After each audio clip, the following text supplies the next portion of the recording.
안녕하십니까. 대방열린고시학원에서 공중보건 담당하는 이승훈입니다. 오늘 공중보건학 첫 시간입니다. 첫 시간이어서 공중보건학 수업에 본격적으로 들어가기에 앞서서 과목 소개하고 그 다음에 공부 방법, 그 다음에 새로 나온 신간 교재에 대한 내용 이런 것들을 좀 먼저 말씀을 드리고 수업을 시작을 하도록 하겠습니다. 우선 가장 첫 번째로 드릴 수 있는 말씀이 우선은 교재입니다. 교재가 매년 개정이 됩니다. 인터넷으로도 질문이 굉장히 많이 들어오는 부분이기는 한데요. 작년 교재로 공부를 해도 되느냐, 지난 교재로 해도 괜찮으냐, 내용이 크게 바뀌지 않지 않았느냐, 이렇게 말씀들을 하시는데, 대단히 아쉬운 말씀이고, 저도 그랬으면 참 좋겠지만, 이 공중보건학 과목은 항상 새로운 교재로 준비를 하셔야 됩니다. 공중보건 과목의 특성상 바뀌는 내용들이 너무나 많기 때문에, 1년 정도 지난 교재로, 그러니까 가장 최근 교재, 이전 교재죠. 그걸로 공부를 하셔도 굉장히 낭패를 보실 수가 있습니다. 그래서 교재에 대한 말씀 먼저 드리고, 그 다음에 공부를 처음에 시작하는 데 있어서 계속 해오신 분들도 계시겠고 학교에서 배우신 분들도 계시겠지만 공무원 수험의 공중보건학은 또 다릅니다. 그래서 공중보건의 특성, 이거는 이제 공무원 시험을 준비하는 공중보건학의 특성을 말씀을 드리고, 그 다음에 이제 세 번째는 공부하는 방법에 대해서 어떻게 공부를 해야지 고득점을 할 수 있을 것인가. 이게 70점, 80점, 85점 맞자고 하는 공부도 아니고요. 그 정도는 누구나 독학을 해도 맞을 수 있는 정도의 점수인데 합격을 위해서는 고득점이 필요합니다. 90점 이상의 점수가 필요하기 때문에 고득점을 할 수 있는 공부 방법에 대해서 간략하게 말씀을 드리고, 그리고 마지막으로 저와 수업 외에 소통하실 수 있는 인터넷 카페가 있습니다. 네이버 카페인데 네이버의 카페에 공중보건, 환경보건, 스터디라고 한글로 검색을 하시면 카페가 나오고 대문에 제 얼굴이 캐리커처화된 그림이 있으니까 찾기가 아마 쉬우실 겁니다. 가입하시고 나서 바로 질문글을 열람하실 수 있고 질문글을 올리실 수가 있고, 이게 이제 온 오프라인 수업 외에 저와 수시로 소통하실 수 있는 카페입니다. 여기에 카페에 공중보건 질문방, 환경보건 질문방, 각각 과목의 질문방이 있는데 제가 무조건 하루에 한 번 이상씩은 들어가서 확인을 하고 질문에 답변을 달아드리는 카페이기 때문에 이용하시면 안 풀리는 문제, 찾아도 잘 검색이 되지 않는 이론 내용들, 이런 것들을 질문하실 때 큰 도움이 되실 겁니다. 첫 번째로 교재에 대해서 말씀을 드리겠습니다. 자, 시대고시에서 신간으로 나온 교재입니다. 나온 지 이틀, 3일 정도밖에 안 된 아주 따끈따끈한 교재인데요. 이 교재는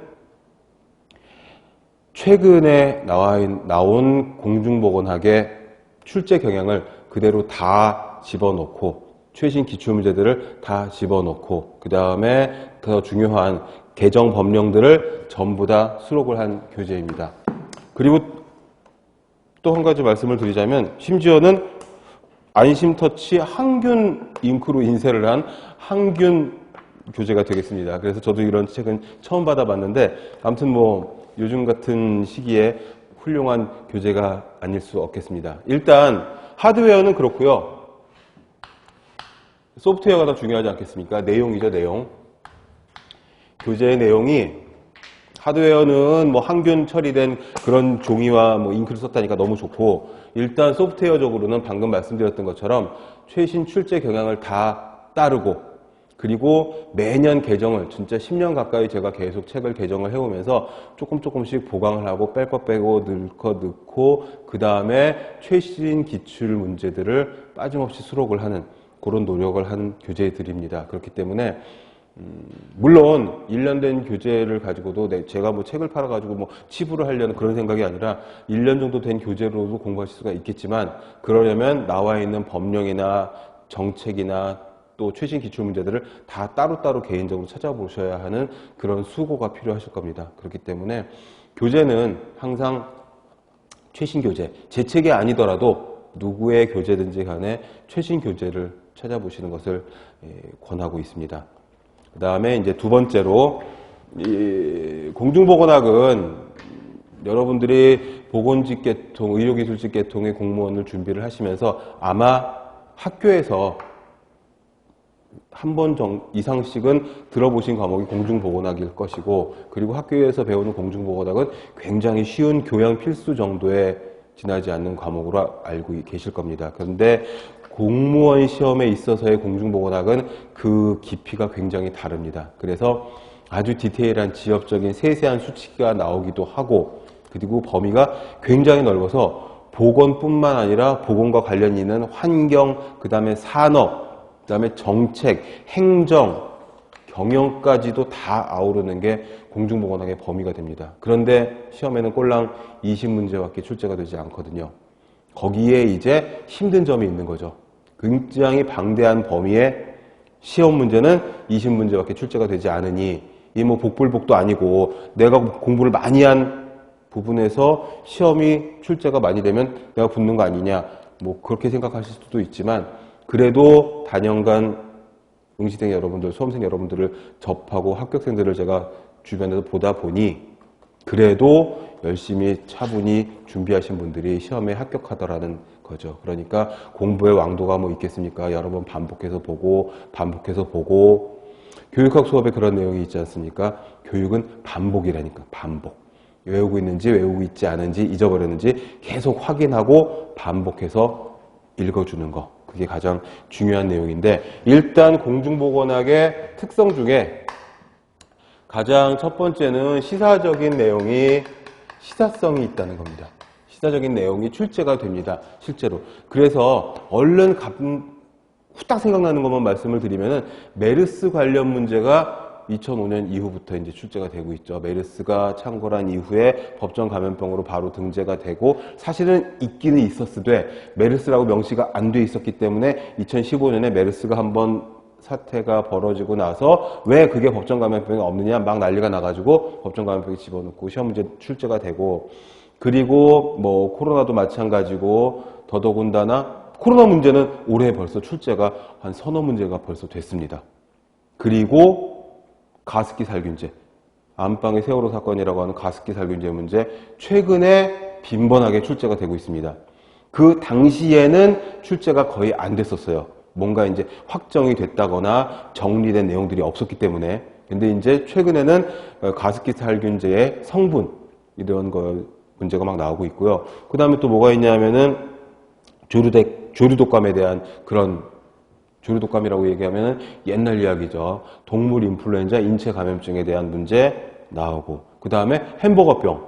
이거는 거의 매년 환자가 발생을 하는데, 올해에도 크게 한번 안산 어린이집에서, 유치원이죠. 유치원에서 한번 참고를 했었고, 뜨문 햄버거병이라고 하는 장출혈성 대장균 감염증에 의한 사고들이 나오고 있으니 거기에 대한 문제가 출제가 되고, SFTS, 중증 열성 혈소판 감소 증후군 같이 진드기 관련 질환, 살인 진드기라고 하는 장현소 참진드기가 옮기는 그런 질환들, 이런 시사성 있는 문제들이 출제가 되고 있어요. 그러면은 책에 있는 공부들도 해야 되지만 밖에 있는 뉴스들도 우리가 쭉 참고를 하면서 머릿속에 집어넣고, 이게 시험에 어떤 식으로 적용이 돼서 나올 건지, 이게 공중보건학 과목과 어떤 관련이 있는지, 어떤 파트에 들어갈 건지, 이런 것들을 잘 체크를 하셔야 되겠죠. 더더군다나 지금 얘기한 건 감염병이나 이쪽 계통인데, 환경 쪽도 무시 못하는 것이 미세먼지 문제가 작년까지도 무지무지하게 가장 큰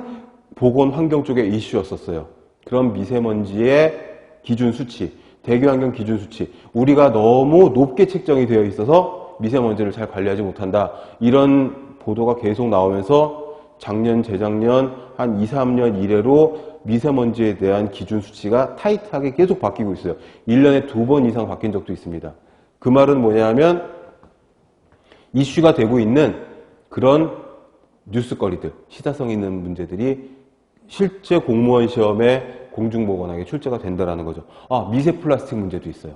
미세 플라스틱 문제는 진짜 재밌는 게 뭐냐면, 아직 우리 법으로 규제를 하고 있지는 않아요. 확정된 게 없어요. 근데 세계적으로 미세 플라스틱 문제가 큰 이슈거든요.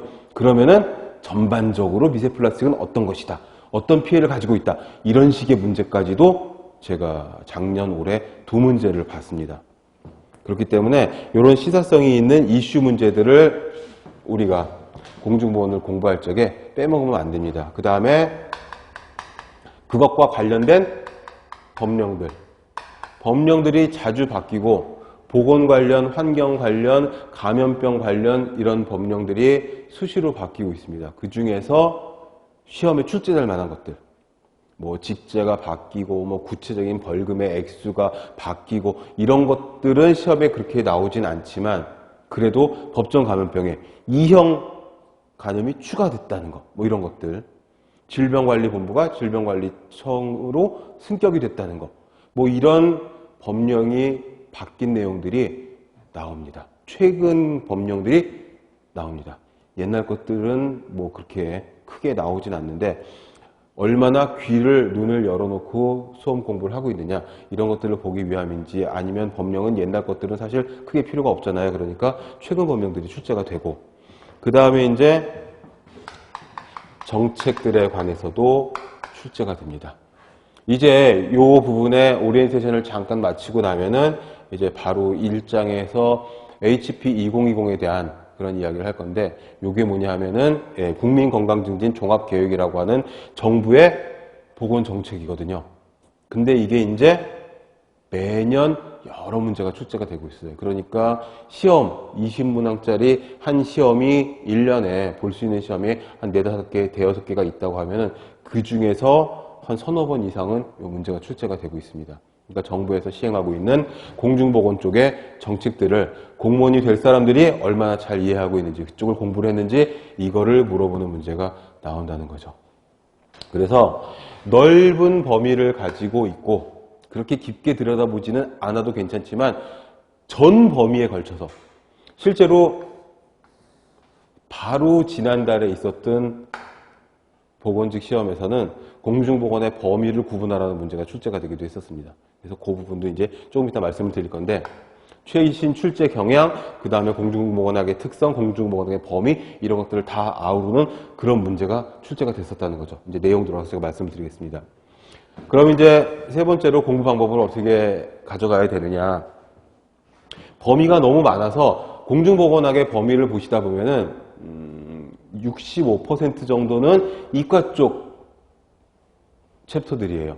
한 35%에서 40% 정도는 문과 쪽 챕터에 해당이 되거든요. 그러니까 문과와 이과를 같이 다 아우르는 그런 머리가 있으면 굉장히 유리한 그런 공부가 될 것이고, 그렇지 않다고 하더라도 크게 기초가 필요하다거나 크게 어마어마한 이해가 필요한 그런 과목들은 사실 아니기 때문에 암기만 착실하게 해도 크게 도움이 되실 겁니다. 사실 공중보건학은 암기만 착실하게 하시면, 암기만 꼼꼼하게 잘 해두시면 그러면은 거의 만점을 받으실 수 있는 그런 과목 중에 하나입니다. 새로운 뭐 이론이라든지 대단한 이해를 필요로 한다든지 기초가 없으면 절대 안 되는 그런 과목들은 아니거든요.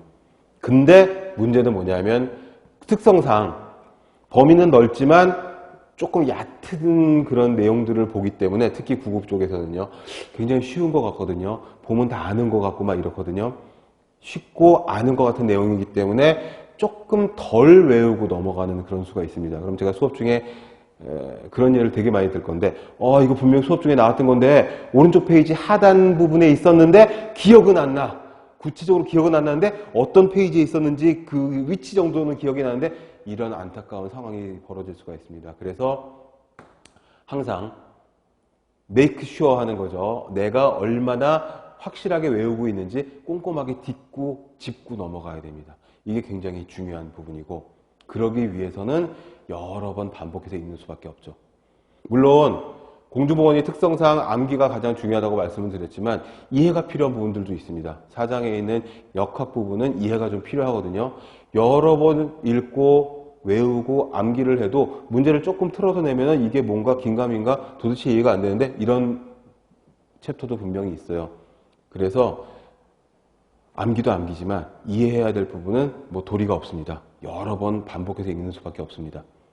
저도 그렇게 뛰어난 머리를 갖고 있는 선생이 아니어서 저도 공부를 하면서 10번, 20번, 30번, 40번 안 되면 계속 읽으면서 외울 정도로 막 책에 있는 문장들을 읽다 보면은 어느 순간 아 이게 그런 얘기였어? 하고 이렇게 막 들어오는 수가 있습니다. 그게 그렇게 많이 시간이 필요하지 않아요. 그러니까 여러 번 읽다 보면 지치지 않는 그런 기운으로 여러 번 읽다 보면 이해가 되고 그러다 보면 암기도 쉽게 되고 하는 부분들이 있을 겁니다. 그리고 이해가 필요한 부분들은 그렇게 뛰어나지 않은 머리를 가진 제가 이해했던 방법들을 여러분들께 알려드리면서 나는 이런 식으로 했는데 이해가 조금 잘 되더라.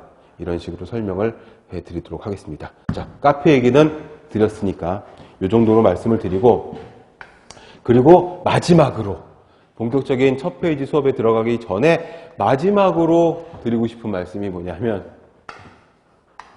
국어에 대한 중요성입니다. 공중보건학은 우리 문장의 독해를 잘해야지 풀 수 있는 문제들이 3분의 1은 됩니다. 무슨 말씀이냐 하면 학생들의 수준은 점점 높아지고 있고 공무원이 되고 싶어 하는 사람들의 경쟁률도 치열해지고 좀 더 높은 자원이 자원이 퀄리티가 높은 사람들이 응시를 하다 보니까 시험의 수준이 자꾸 높아지고 있는데 시험의 수준을 더 이상 높일 수 없는 그런 수준까지 지금 오게 된 겁니다. 공중보건학의 특성상. 그렇기 때문에 더 이상 어렵게 낼 수가 없으니 문제를 위한 문제 그리고 그 문제에 딱 맞는 보기를 세팅을 해놓고 말을 꼬아서 내는 그런 문제들. 그래서 요즘에는 어떤 식의 문제가 나오냐면 가장 가까운 것은 이런 말이 들어가거든요. 그럼 보기 4개 중에 정답이 2개가 될 수 있는데 그 중에서 우선순위를 따져서 프라이어리티라고 하죠. 우선순위를 따져서 가장 정답에 가까운 걸 고르는 이런 문제들이 나옵니다. 그리고 우리말이 아다르고 어다르고 굉장한 그 뉘앙스의 차이가 있기 때문에 문제에서 물어보는 거기에 국한된 정답을 그래서 흔히 드는 제 카페에도 공지글에다 올려놨지만 저는 남성이고 성인이고 성인 중에서도 뚱뚱한 성인인데 집에 가면 아들이기도 하고 아빠기도 하고 뭐 이런 위치에 있거든요. 학교에 가면 선생이기도 하고 학원에서도 그렇지만 그래서 문제의 유형에 따라서 정답이 달라질 수 있는 그런 문제들이 굉장히 많이 나옵니다. 특성을 잘 파악하고 공부도 열심히 하고 카페에다 질문대가 열심히 공부를 했는데 실제 문제에서는 해석이 안 돼가지고 문제를 못 푸는 경우, 이해가 안 되는 경우. 그래서 이 부분을 질문을 빡 올리신단 말이죠. 그래가지고 이 문제는 거기가 포인트가 아니라 여기가 포인트에 쫙 정답을 제가 말씀을 드리면 그거군요. 이거 굉장히 민망한데 뭐 이런 케이스들이 종종 있습니다. 딱 하나만 예를 들고 제가 페스트를 옮기는 주범은 열대 쥐벼룩이에요. 구체적으로 가장 스페시픽하게 열대 쥐벼룩이 페스트 흑사병을 옮기는 병원소가 됩니다. 얘가 주범이죠. 근데 보기 중에 페스트를 옮기는 범인은 1번 열대 쥐벼룩, 2번 벼룩, 3번 들쥐, 4번 쥐 이러면 얘가 답이 되겠죠. 근데 보기 중에 얘가 없어요. 1번 쥐벼룩, 2번 벼룩, 3번 쥐, 4번 들쥐 그러면은 쥐벼룩이 되겠죠. 근데 보기 중에 어떤 문제는 쥐벼룩이 아예 없어. 벼룩, 쥐, 개, 고양이. 그럼 벼룩이 정답이 되겠죠. 근데 벼룩도 없어. 흑사병을 옮기는 병원소는 쥐, 개, 소, 말, 양. 쥐 말고 한 단계 더 가죠. 들쥐, 등줄쥐, 쥐, 소, 개. 그러면은 등줄쥐가 더 정답이 되죠. 근데 등줄쥐도 없고 들쥐가 있어. 보기 중에. 그럼 들쥐가. 얘도 만약에 없다면 그냥 쥐가. 근데 어떤 문제는 쥐도 없어. 설치류. 개, 소, 말, 닭. 그럼 쥐는 설치류에 속하니까 설치류. 그러니까 패스트 흑사병을 옮기는 주체를 물어보는 문제, 정답이 문제에 들어있는 보기들의 조합, 보기들의 조합에 따라서 정답이 이렇게 차이가 나게 바뀔 수가 있다는 겁니다. 이거 굉장히 중요한, 가장 중요한 부분일 수도 있어요. 왜 그러냐면 문제를 푸는 테크닉, 문제를 푸는 요령, 정답을 고르는 센스, 팁, 이런 것들이 사실은 다 공부하고 다 외워놨는데 이게 안 돼가지고 정답이 틀려서 그 한 문제 때문에 우리가 낙방을 하게 된다면 그거보다 더 안타까운 일이 어디 있겠습니까? 그래서 교재에는 최신 기출문제들이 들어있습니다. 이 최신 기출문제들은 그냥 저냥한 시중에 돌고 도는 그런 기출문제들이 아니라 아주 최대한 정확하게 복원이 된 기출문제들입니다. 제가 직접 시험을 보러 들어가서 제가 보고 나온 문제들이기 때문에 시험 문제에 나와 있는 그 문장, 시험 문제의 뉘앙스, 어투 이런 것들을 전부 다 가장 똑같이 복원을 해서 함께 풀어드리는, 그래서 정답을 고르는 어떤 문제에서 어떤 보기들의 조합에서 어떤 정답을 선택해야지 우리가 합격을 할 수 있을지 이런 것들을 같이 알려드리는 그런 시간을 갖도록 하겠습니다.